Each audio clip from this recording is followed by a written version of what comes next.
Neil, udah ya, hosting Indonesian Idol cukup sampai season 10 aja. Siapa Daniel kalau misalnya dia bukan menjadi host Indonesian Idol? Karena kita butuh presenter guys di Indonesia yang dipakai Masa itu sih? lagi, itu lagi, Iya itu sih. lagi gitu. Ini semua analytics itu bisa dibeli gitu dengan uang.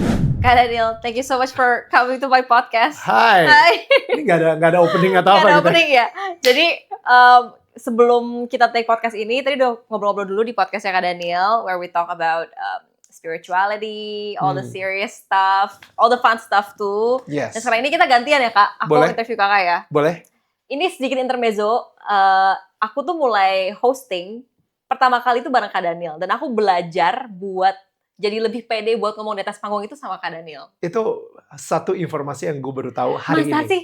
Yes. Ya karena dulu kita juga, I was very shy sih. Aku nggak yang kayak ngobrol-ngobrol gini sama kakak kan. Right. Yeah. Gue juga nggak pengen terlihat kayak om-om curious gimana gitu. Gimana Jadi gitu gue ya? yang menjaga diri Menjaga gitu kan. distance Gue gitu kayak, ya? you know Cuman what? jujur memang I learn a lot from you. Thank you. And I feel like, jujur kalau misalnya waktu itu aku di pairingnya bukan sama Kak Daniel, let's say aku hostingnya sama orang lain mungkin yang lebih galak atau lebih gimana, kayak aku nggak akan mau nge-host lagi. Oh gitu, oke. Oh jadi gara-gara gue lo jadi makin semangat pengen host. Jadi kayak bisa gitu. Oh that's good. Right? I am hoping karena kita butuh presenter guys di Indonesia yang dipakai Masa itu sih? lagi, itu lagi, Iya itu sih. lagi gitu. Jadi yes. Karena memang nyanyi sama presenting tuh beda banget Kak. Kalau presenting tuh kan, kalau nyanyi kan ada lyricsnya, ada kayak udah lagunya begini udah gitu. Kalau presenting kan you will never know how the audience is gonna react di satu ruangan kan. Karena ini untuk Gen Zs, we need you. Yeah, We Gen Z. want you to become the next presenter di Indonesia. Jangan kebanyakan ngomong bahasa Inggris ya, lebih fokus ngomong bahasa Indonesia. Waduh.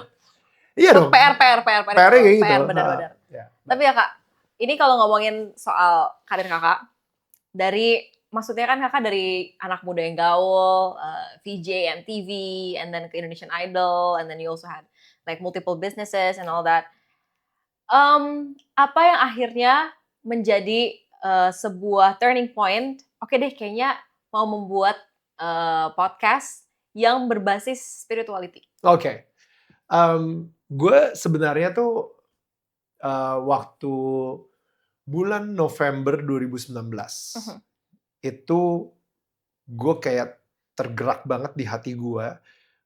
Ada gerakan yang bilang, Neil, udah ya, hosting Indonesian Idol cukup sampai season 10 aja. Nah, itu jujur gue langsung kayak, what? Really? Kok ada pemikiran ini? Bisa Yeah. dari mana? Kenapa? Gitu kan. Nah, akhirnya it took me about 4 months. Sampai di bulan Februari, gue inget di press conference-nya Miss Indonesia tahun 2020. Dan selama 4 bulan itu gue bergumul banget. I was wrestling with the idea. Indonesian Idol itu is part of me. Itu udah benar-benar jadi sebuah identitas gue yang Daniel adalah hostnya Indonesian Idol. Siapa Daniel kalau misalnya dia bukan menjadi host Indonesian Idol?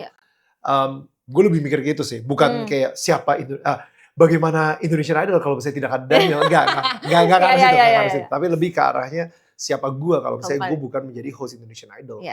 Di bulan Februari 2020, gue bilang sama bos gue gitu ya, ada Fabian sama Ibu Dini. Gue bilang, sorry, gue ngerasa season gue atau era gue di Indonesian Idol tuh udah selesai. Gue pengen resign dari sini dan gue pengen mengundurkan diri. Kenapa gitu? Pada kaget gitu. Is it masalah gaji? Masalah apa? Gue bilang no. Gue sebenarnya cinta banget sama Indonesian Idol. I love being in Indonesian Idol. Tapi ada saatnya dimana gue berdoa sama Tuhan dan gue ngerasa Tuhan memberikan gue impresi untuk cabut dari Indonesian Idol. Oke. You know what? Amazing dari tim RCTI. Untuk gue yang ngomong serba kayak ala-ala halu gini gitu ya. Mereka, they still honor me. Dia bilang, Neil, kalau memang itu keputusan lo, we respect that. Gitu. Amazing. Akhirnya gue inget banget ketika Indonesian Idol kelar, yaitu di bulan Maret 2020. Dan pada saat yang bersamaan, di minggu yang sama, pandemi itu terjadi. Itu gue yang, habis ini gue ngapain ya?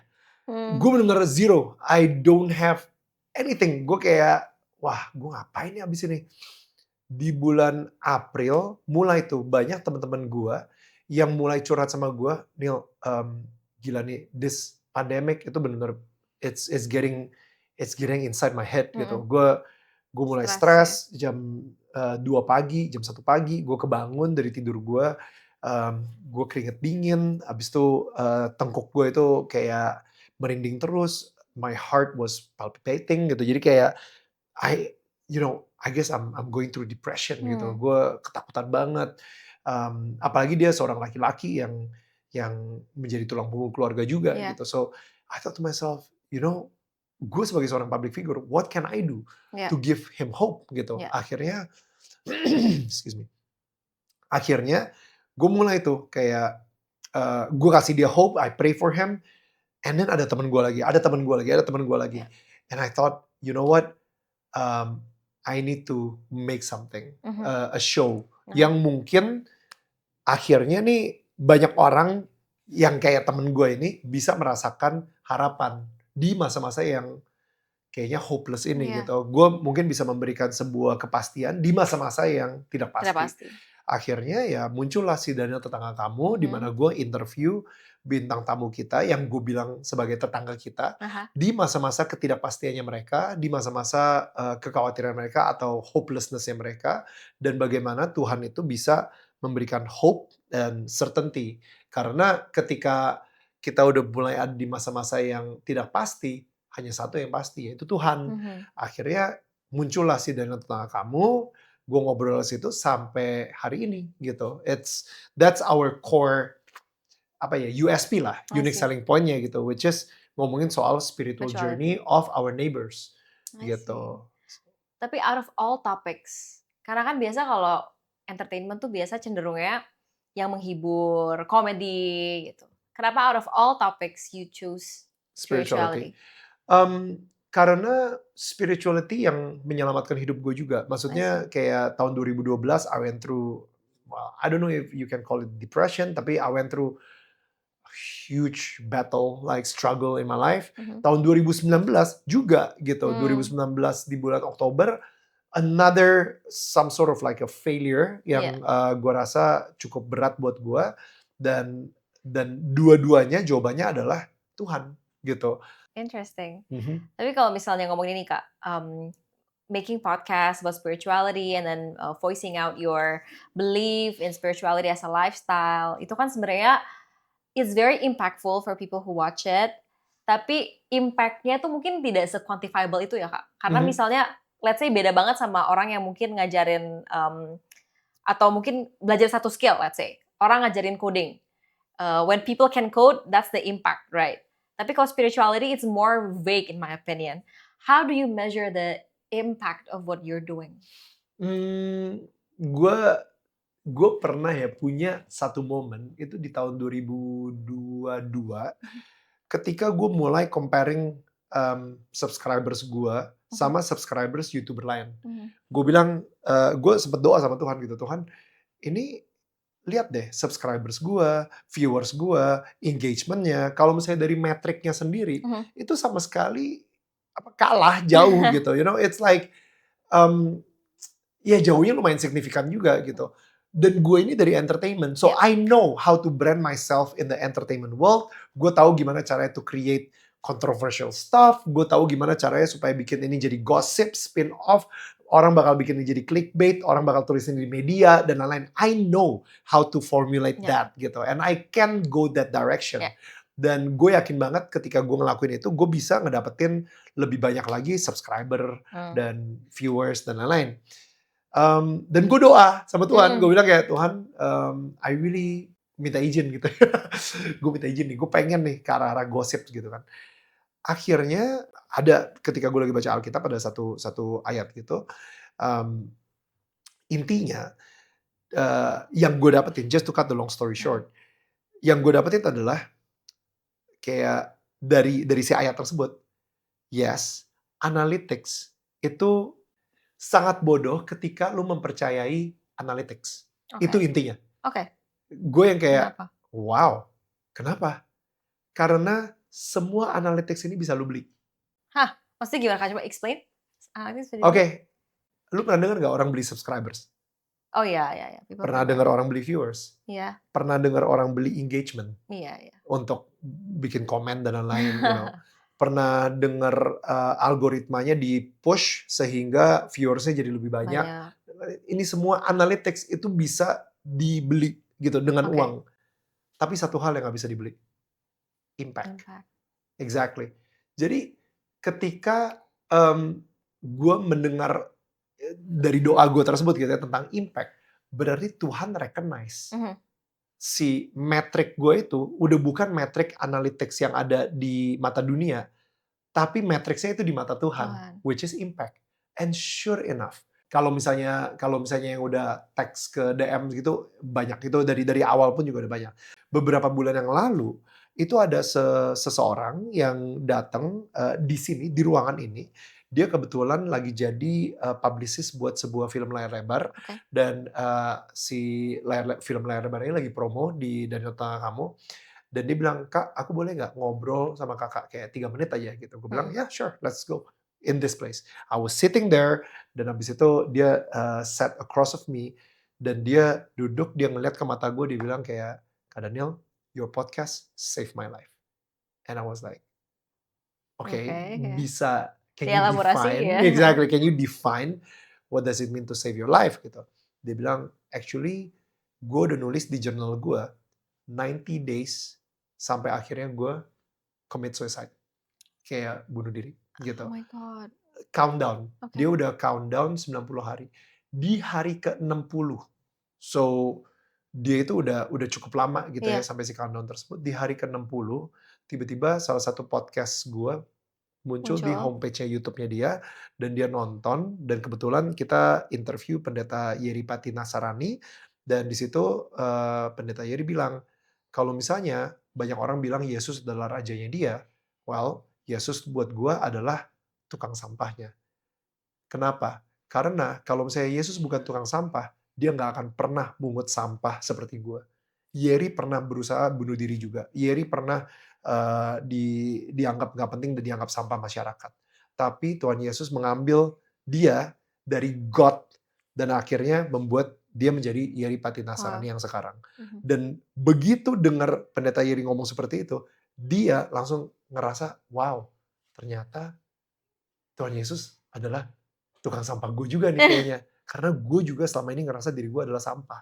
Dan sejak saat itu, she has hope again.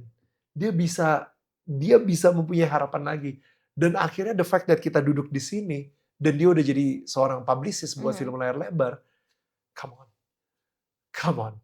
Itu impact, Chelsea. Kayak itu impact yang gak akan pernah bisa dibeli sama uang. Iya benar. Itu yang lebih jauh lebih besar lagi dibandingkan angka, dibandingkan semua analytics yang bisa kita dapatkan. Dan walaupun itu cuma satu jiwa gitu ya, gue nggak tahu. I have a feeling, gue soalnya suka lupa juga gitu kan. You know, I should like screenshot all this stuff.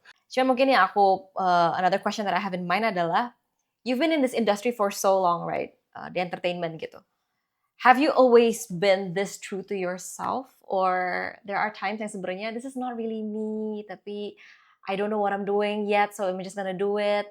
And if that's the case, kapan Aka kayak akhirnya menemukan ini nih yang beneran true to myself tuh seperti ini? Gue sering banget ngerasain seperti itu, bahkan sampai sekarang pun juga masih. Gue ngerasa justru kita akan tahu diri kita sebenarnya dan apa yang kita suka dari melakukan banyak hal yang kita ternyata salah. Okay, that's interesting. Makes sense, no? Yeah, it makes sense. Kayak I don't know what I want, but I know what I don't want. Okay. You know what, you don't know yet what you want, but you know what you don't want. Exactly. And that comes from you trying out multiple things. Yes. Misalnya, gue kayak ini gue lagi renovasi apartemen gitu ya. Gue pas arsiteknya atau interior designernya itu ngasih gue gambar. Sebelum dia ngasih gue gambar, dia nanya dulu, sukanya apa? Oh, gue sukanya gini segala. Ada reference gak? Gue kasih lihat di Pinterest gini segala. Oke. Dan habis itu pas dia kasih, dia nanya gitu ya, "Oke, tapi arahnya mau ke arah mana?" "Ya gue nggak tahu, tapi terserah lu lah. Lu interiornya Iya. gitu kan, ya please go ahead, you do you, you know, right?" Ketika dia kasih lihat, I hate it. Gitu kan ya, I Iya, hate it. iya. Gue nggak suka ini. Iya. Oke, berarti lu nggak suka gaya ini. Ini. Kenapa nggak bilang dari awal? Karena gue Gua nggak nggak tahu apa yang tahu. gue nggak suka Iya. gitu. But then akhirnya dia jadi ngerti apa yang gue nggak suka, dan dari situ dia mulai bisa ngepertajam, Eliminasi kali ya, proses ngeeliminasi eliminasi. akhirnya. Dan begitu juga dengan purpose kita lah, dengan passion kita. Gue nyobain hal-hal yang eh, apa ya, banyak yang gue cobain, of course in a positive way. Dan ternyata, you know what, gue gak suka nih. Contoh ada nggak, Kak? Banyak. Misalnya nyanyi. You tried singing? No, of course. I Okay. tried. Gue nyobain ngeles nyanyinya, Oke. gue nyobain musiknya, gue disuruh dengerin do re mi dan lain-lain gitu. Iya. I hate it. I hate every single second of it. Dan gue ngerasa kalau misalnya gue usahain, gue bisa, of course. Iya. Begitu gue nyobain dan gue tahu ini salah satu weakness gue offbeat, gue nggak ngerti notasi, gue nggak ngerti note, gue nggak bisa baca nada. Itu semua weakness gue. Kenapa gue fokus sama trying to work on my weakness while I can work on my strength. And my strength yang gue tahu adalah communication. Walaupun gue menemukan hal-hal sulit di hidup gue yang kayaknya, wah gila ya, ini untuk komunikasi gitu ya. Wow, ini challenge baru nih buat gue nih. Gue nggak pernah nih harus ngomong full nge-MC dalam bahasa Inggris. Challenge accepted, let's go for it. Daripada gue disuruh nyanyi di tengah jalan kayak I hate every single second of it. Gue coba nyanyi, you know, semua orang bilang, wah Neil bagus, yeah whatever. You know, like, you know, I don't care gitu. Yeah. Jadi I always try to sharpen my strength. Okay. Dan gue justru lumayan suka gitu dengan challenge yang sulit buat gue. Tapi gue tahu ini bakal membangun gue menjadi lebih baik lagi dan lebih tajam lagi gitu sih. At least for my viewers, kan mostly Gen Z, I think we can all learn from that. Karena most of us itu trying so hard to figure out our passion, our purpose. Sampai to the point yang, at least for me personally, aku ngerasa kata passion tuh jadi sebuah burden. Because it's something yang jadi sebuah misteri dan gak ketemu-ketemu gitu. So I think it's really interesting how you approach things. By trying out multiple things, you know, you discover what you don't like. Yeah. And from that, you can eliminate things to find out what is it that you truly like. So, tadi kita sempat ngomongin soal self-awareness. Yeah. Gue ternyata mempunyai kelemahan yang sangat besar dalam hidup gue, yaitu gue itu time and space challenged. Okay. Artinya apa? Misalnya, Chelsea nanya sama gue, Neil, terakhir kita ketemu di Indonesian Idol kapan ya? I will think itu either itu 10 tahun atau 20 tahun yang lalu, you know, atau I feel it's 2 years ago. Jadi gue nggak bisa meraba-raba waktu gitu. Gue bener-bener kayak nggak ngerti kenapa bagian admin, bagian scheduling, bagian time, gue ngerasa apa yang terjadi. Temen gue kayak Viola deh, bukan temen gue, sorry, istri gue. Yeah. Jadi Viola, istri gue suka koreksi gue terus gitu. Karena gue bilang, oh iya, itu gue sama ini baru minggu lalu tuh kita ketemuan. Viola langsung ngeliat temen gue, no, that was last month. No. Really? It felt like last week gitu kan. Jadi something like that yang gue bener-bener time challenge banget. Dulu gue pernah jadi delivery boy waktu zaman gue di Australia. Gue nganterin kayak fast food gitu. Itu nyasar kemana-mana. Jadi gue gak akan ke arah situ lagi. That's not the job for you. I'm so traumatized for that. But anyway, I think that's my strength, communication. I know that I'm curious. Curiosity sama teachability. Itu strength gue banget. Bahkan itu menjadi senjata gue. Teachability means it's easy for people to teach you stuff. So you're a quick learner? I'm not a quick learner, tapi I'm humble enough to know that I might be wrong. Gitu. That's actually a really important ini loh. Saya apa ya? In order for us to grow kan we need to have that humility, right? Yes. So I think that's a really important value. Dan bahayanya I'm easily influenced. Tapi on the flip side itu karena terlalu teachable. Nah, jadinya how to hack myself karena I know this self-awareness, gue punya gatekeepers gue bilangnya. Gue punya beberapa orang yang beberapa layer sebelum ketemu gue, dia harus ngelewatin si layer ini tersebut. Interesting. Jadi ketika dia ketemu gue dan dia ngelewatin beberapa gatekeeper, akhirnya gue sangat intens. Gue bener-bener nyerap banget. You know, because I'm easily influenced by them. Jadi you select people who can get close to you. Yeah, very selected. Istri gue salah satu gatekeepernya, Rosalind sekarang, you've met Rosalind tadi, salah satunya juga. Jadi kayak ada manajer gue Johandi Yahya, Yanwar, banyak. I have like layers, multiple layers. supaya karena yang tadi gue bilang tuh, jagalah hati. Gue takutnya ketika ada seseorang yang bisa influence gue secara buruk, hati gue pun juga akhirnya buruk gitu. I see. Tapi tadi aku dengar ada hal yang menarik banget yang kakak omongin about you and your wife. How you guys, in a sense, kayak melengkapi satu sama lain ya. Because your weakness is like her strength. Kalau menurut kakak, pasangan nih, yang bagus itu sebenarnya yang complementer, yang can complete each other, atau yang sama? Gua sama istri gua, kita sama-sama menyukai hal-hal yang mungkin kita berdua itu we can laugh about gitu. You know, like kita suka satu sama yang lain, dan itu yang membuat kita menjadi bersatu, obviously. Kayak misalnya lu sama pasangan lu suka lari, dan lu ketemunya di klub lari, ya udah, walaupun karakternya dua-duanya beda gitu kan. Tapi ya lu jatuh cinta, atau ada yang suka golf, jatuh cintanya pas lagi di lapangan golf, dan akhirnya mereka nikah, dan tapi bukan artinya mereka berdua itu sama dalam karakter.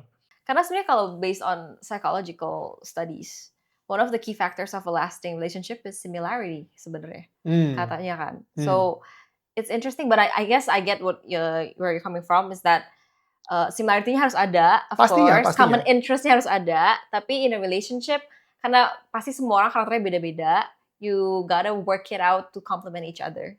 Mungkin terakhir Kak, if you can talk to your younger self, your 23-year-old self, which is my age, apa yang mau kakak bilang ke Kak Daniel umur 23? Gue di entertainment nih udah 25 tahun. 23 tahun.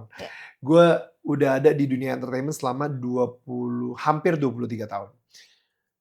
Menurut Chelsea, dari year zero, which is tahun 2003, sampai tahun 2025, which is tahun 22 tahun, di momen mana gue bilang gue takut banget di replace sama seseorang yang lebih muda dari gue.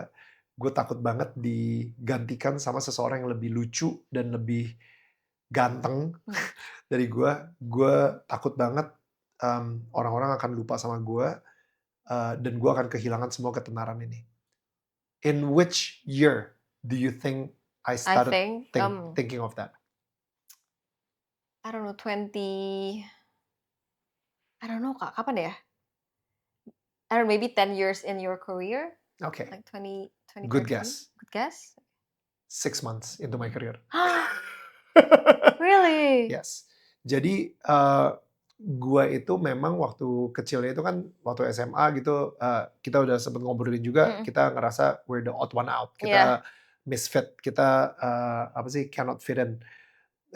Jadi gue ngerasa gue sering banget dibully gitu. Nah, ketika gue mendapat ketenaran di tahun 2003, gue mendapatkan influence, gue mendapatkan power, dan gue suka power ini. Dan gue selama 6 bulan itu gue mabok banget sama yang namanya fame. Gue, you know, I was nobody. People forget about me. People don't know me. I feel abandoned a lot gitu ya. Kayak mereka berangkat, guanya nggak diajak and everything, karena gue aneh sendiri dan lain-lain. Tiba-tiba setiap kali mereka pergi, mereka pengen ngajak gue terus. I feel needed. I feel there is value. I feel worth because of the fame that I have. Dan gue takut banget kehilangan that fame. Jadi begitu masuk dunia entertainment, I cannot handle it. I cannot handle the fame. I love it. I exploit it. I hold on to that, to the fame. Dan semua yang gue lakuin di dunia entertainment sampai tahun 2012 itu semua gara-gara gue ketakutan gitu. You fear of losing the fame. Okay. Jadi if I could go back to my 23-year-old self, I would say bukan be fearless, karena gue yakin banget kita having a healthy fear is a good Normal, fear, yeah. right? It's normal. Tapi fear less. Fear space less, okay. Viola, istri gue, dia bilang sedih ya kadang-kadang ya kalau misalnya Tuhan itu memberikan lo hadiah dalam kehidupan lo. Tuhan memberikan hadiah dan lu buka, lu seneng banget, thank you. And then the next thing you think of, ini ada agenda apa nih? Ini bentar lagi ada bencana nih pasti. Lu pengen ngehukum gue deh. Like, sebagai seorang bapak yang ngasih sebuah hadiah, tapi anaknya itu curigaan sama bapaknya, wah itu sedih banget sih. Kenapa nggak, when you open the gift, and you see it's such a beautiful gift, and just hug and be thankful and enjoy the moment. And I think that's good ya. It's always good to be overthinking tapi ke arah yang positif ya nggak sih? Yeah. I mean, that's how manifestations work too, right? Kayak when we believe good things are gonna happen to us, and then we're gonna attract more good things in our lives. Karena kita lebih prone, lebih selective to good things that are actually happening in our lives gitu. Jadi makanya I think I really like the way you approach it and your mindset. Thank you. Thank you so much Kak Daniel for talking, for coming to my podcast, udah ngobrol-ngobrol sama aku. Semoga teman-teman yang nonton bisa belajar and also bisa punya mindset yang lebih positif. Jangan lupa untuk like, share, and subscribe to my YouTube channel. Dan jangan lupa juga untuk nonton podcast aku di channelnya Kak Daniel. Yes. Okay. Thank you so much guys. See you next time. Bye. Bye.